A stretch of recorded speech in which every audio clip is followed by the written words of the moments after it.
The year is 1985, and the place is New York City. Frank, also known as Frankie Fun, is a very young man who has found himself caught up in the world of organized crime. He's only 23 years old, but has already made a name for himself as a ruthless killer, and is now one of the most feared men in the city. His boss, Donnie Brasco, is a notorious mobster who rules the streets with an iron fist. One day, Donnie calls Frank into his office and tells him that he's been promoted to Capo Regime, or Captain of the Family. It's a huge honor, and one that comes with a lot of responsibility. But Frank isn't interested in the power or the prestige. All he wants is to do what he does best: kill people. Donnie gives Frank a new assignment. Take out a rival mobster named Sonny Black.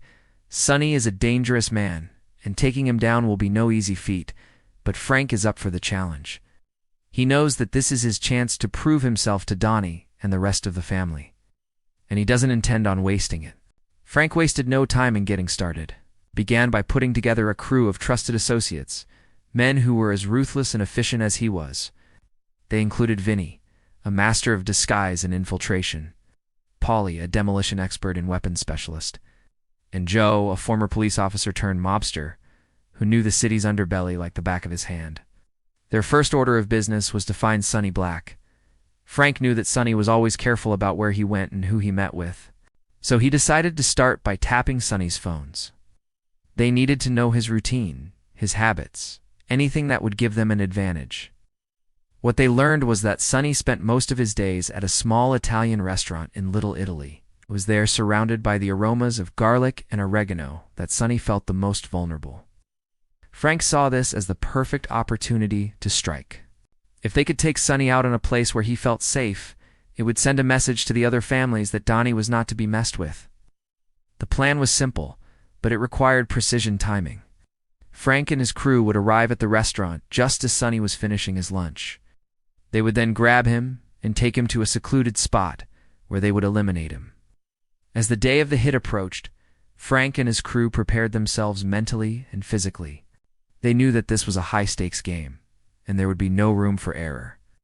On the day of the hit, Frank and his crew arrived at the restaurant in 2 different cars.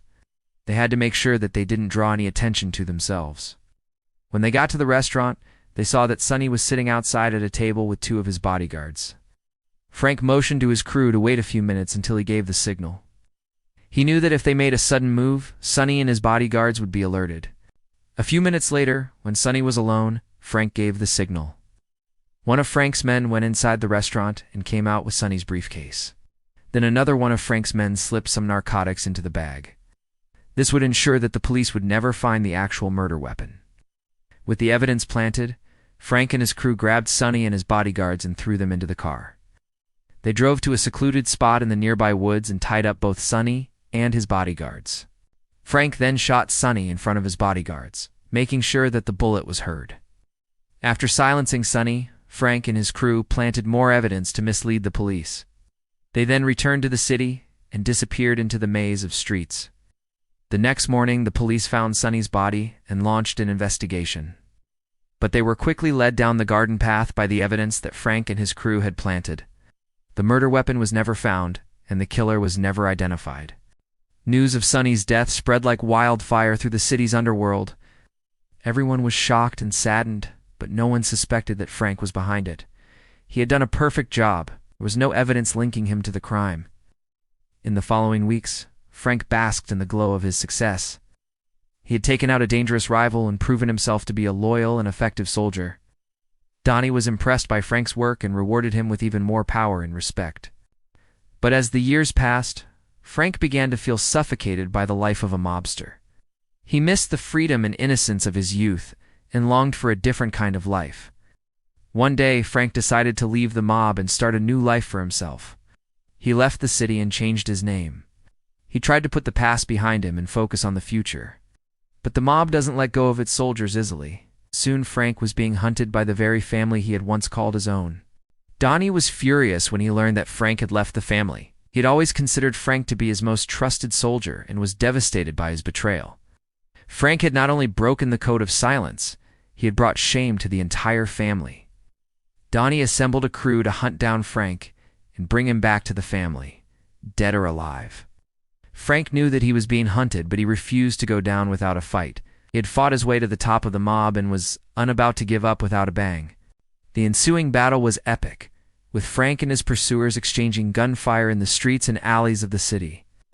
In the end, Frank was captured and brought back to Donnie. He was beaten and tortured, but he never gave up any information. Finally, Donnie had enough. He ordered Frank to be killed, but not before making him watch as Donnie died in silence. It was a brutal and graphic punishment, but it was also a necessary one.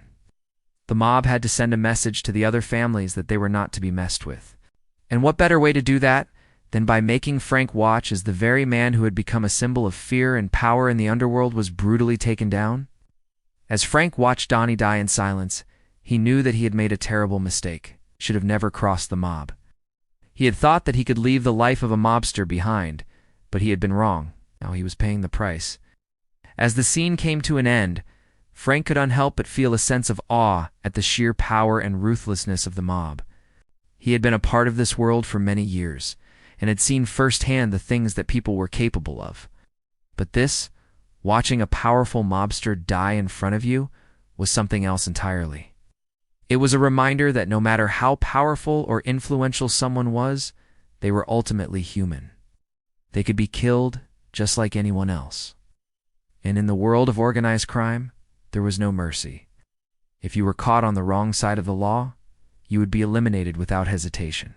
As the dust settled and the bodies were cleared away, the message was clear. The mob was still in control, and there was no escape from its clutches.